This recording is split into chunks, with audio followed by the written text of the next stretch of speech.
네, 25시즌이 밝고 그 중반까지 K-팝 씬을 돌이켜보면 뭔가 독보적인 1티어 그룹이 안 보였어요. 그전 시즌을 통째로 씹어먹던 에스파도 약간의 부침을 겪었고, 아이브도 보넥도도 르세라핌도 세븐틴도 미아오도 신곡을 들고 나와 차트에서 꽤 선전했지만 씬을 장악했다고 하기엔 그 임팩트가 살짝이 모자랐죠. 이처럼 25시즌을 이끄는 명확한 대표 주자가 없던 가운데 그 틈을 비집고 등장한 그룹이 있었습니다. 바로 오늘 소개할 올데이 프로젝트요. 데뷔하자마자 테디 사단의 한 축을 담당하게 된 이분들은 정말 괴물 신인이란 타이틀이 최근 2-3년 사이 누구보다 잘 어울리는 케이스입니다. 왜 그런가 생각해보면 기존 K-팝 그룹들과의 차별성에서 그 이유가 드러나죠. 일단 데뷔 전략부터 남달랐습니다. 공식 음원 발매도 전에 뮤직비디오를 선공개하면서 일반적이지만은 않은 프로모션 방식을 택하고, 여기에 카드 이후 사실상 처음 등장한 혼성 그룹이란 점, 개인 인스타 계정을 쿨하게 오픈해서 아이돌이지만 아이돌스럽지 않은 자유로운 이미지를 구축한 점, 그리고 무엇보다 멤버 개개인이 독특한 이력과 서사를 지녔다는 점이 막대한 자본과 시간을 들이지 않고도 셀프 브랜딩을 가능케 했습니다. 쇼미더머니에서 인상적인 활약을 펼친 우찬, 아일리 최종 데뷔조 2위를 차지했던 영서, 현대무용신에서 한따까리 했던 타잔, K-팝 안무가로 이름을 날렸던 베일리, 그리고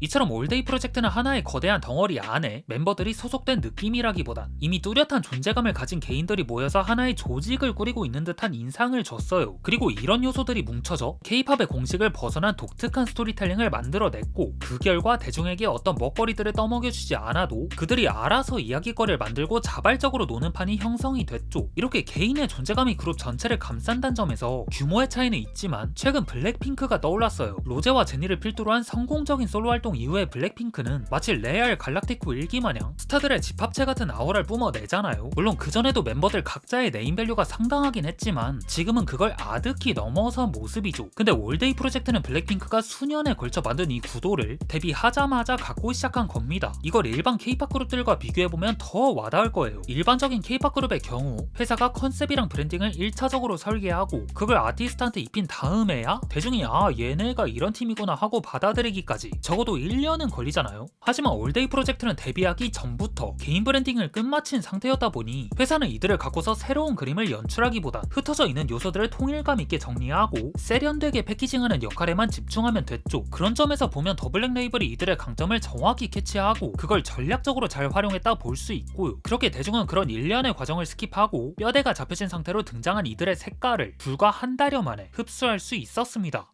일단 맨 처음 팀을 딱 만났을 때 드는 생각은 이거 됐다.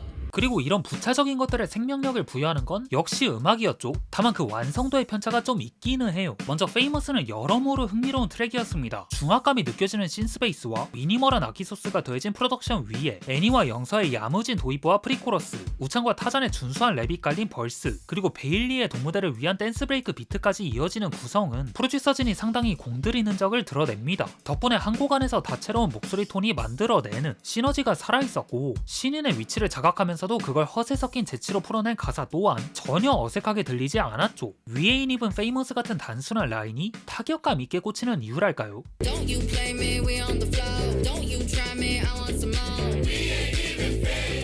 하지만 같이 나온 위키드는 확실히 아쉬움이 컸어요. 매드무비 쇼폼 시장을 장악한 브라질리언 펑크를 중심으로 드릴, 트랩, R&B까지 아우르는 비트는 비교적 유기적으로 흘러가는 반면 몇몇 멤버들의 퍼포먼스가 이를 잘 못 따라가는 모습을 보였습니다. 특히 라임을 강조하기 위해 설계된 인위적인 플로우와 톤의 다양성을 노린 보컬 운용은 강렬함보다 민망함을 자아냈습니다. 오히려 음절수를 절제해서 비트와 잘 맞물려간 코러스나 위키드를 단순 반복하는 구간이 더 좋게 들렸고요. 이처럼 두 곡의 상반된 결과를 놓고 보면 올데이 프로젝트는 아직까지 무언가를 과하게 드러내려 애쓰기보단 적당히 절제하면서 쿨한 태도를 유지할 때 더 멋있어 보이는 유형이란 생각이 들었네요.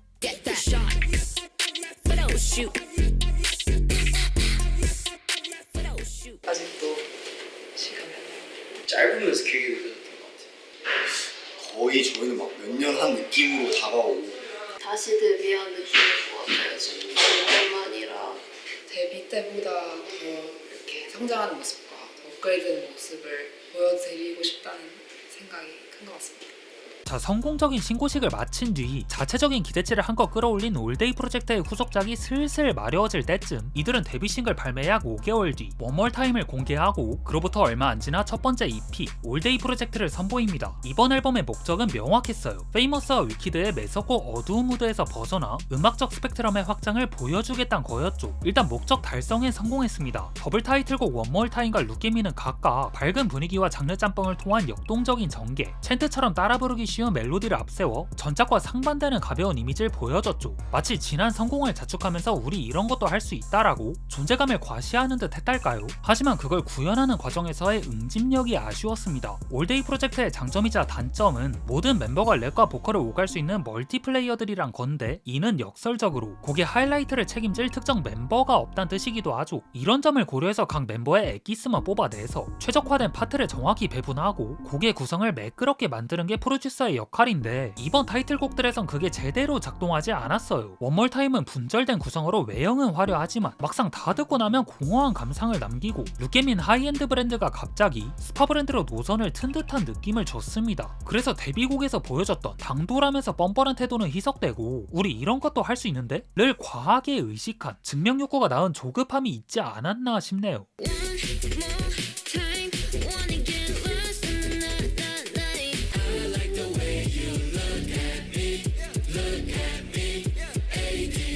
그래서 확실히 덜어냄의 미학을 택한 또 다른 단체곡 UNI와 우창과 애니의 유닛곡 Where You At이 상대적으로 더 나았어요. UNI는 사실상 영서가 주인공이었죠. 카리나를 닮은 관능적인 보컬로 그루비한 맛을 살리면서 아프로비츠의 여유롭고 끈적한 바이브를 찰떡으로 소화해냈습니다. 나머지 멤버들도 무리하지 않는 선에서 각자의 개성을 필요한 만큼만 드러내며 밸런스를 잘 맞춰줬고요. 그리고 미니멀한 비트의 중독성을 끌어낸 Where You At은 의외의 발견이었어요. 가볍지만 단단한 우찬의 목소리와 낮지만 날카롭게 찌르는 애니의 목소리가 상반된 매력으로 좋은 궁합을 이뤘거든요. 특히 과한 지장 없이 정돈된 두 사람의 랩 디자인이 이 같은 시너지를 완성시켰고요. 우찬이야 어느 곡에서나 랩을 곧잘 해왔지만 애닌 그 기복이 약간 있었는데 이번 트랙에서 그 인상을 지워버린 느낌이었죠.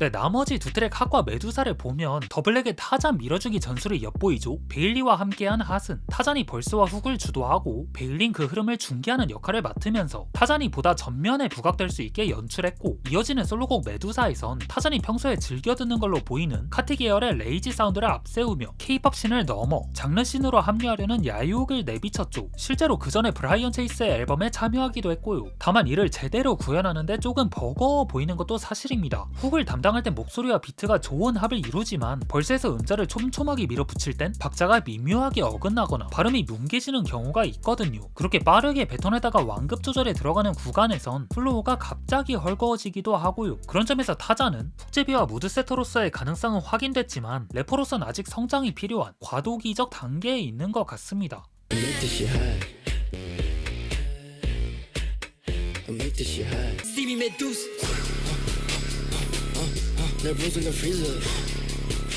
자, 이처럼 올데이 프로젝트는 음악적 완성도 측면에선 곡마다 차이를 보였지만 상업적 성과에 있어선 뚜렷한 성공가도를 달리고 있습니다. 데뷔 초반의 혼성그룹이란 특수성에도 초동 25만 장을 기록했고 아쉬움이 있었던 원몰타임과 룩앤미도 현재 각종 음원 차트 상위권을 유지하고 있죠. 그래서 이런 걸 보면 올데이 프로젝트는 현재까진 노래 자체의 완성도보다 멤버 개인의 서사와 그룹 전체의 캐릭터가 먹혀주는 그룹이라 그런 것 같아요. 초반부에서 이야기했듯 각 멤버의 배경과 이미지가 선제적으로 공유된 상황에서 대중은 음악을 백지 상태로 듣는 게 아니라 이들을 둘러싼 맥락과 함께 소비했잖아요. 그렇다 보니 이들의 음악은 검증의 대상이라기보다 이미 형성된 관심을 유지하고 확장시키는 도구처럼 기능하죠. 그리고 데뷔곡을 워낙에 잘 뽑아서 그 영향력이 지속되는 것도 있고요. 물론 여기에도 어디까지나 유통기한이 있겠지만요. 또 올데이 프로젝트의 음악은 대중 친화적인 포인트가 확실합니다. 귀에 맴도는 후렴구, 단번에 각인되는 키워드, 쉽게 따라 부를 수 있는 멜로디 라인은 곡 전체의 퀄리티와는 별개로 반복 청취를 유도했죠.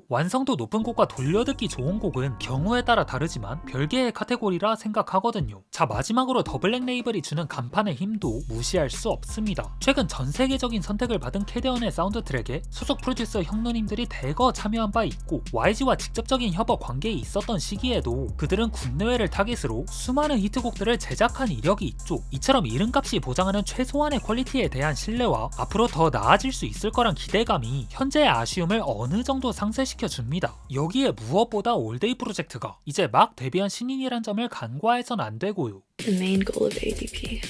되게 유치할 수도 있는데 매번 새로운 걸 하고 매번 사람들을 놀래켜 줄 수 있는 것들을 저희는 제시를 하고 그걸 보시는 분들이나 저희 팬분들은 나도 뭔가 재밌게 친구들이랑 그렇게 살고 싶다라는 에너지를 저희는 저희의 음악을 통해서 저희 무대를 통해서 드릴 수 있으면 그게 목표지 않을까.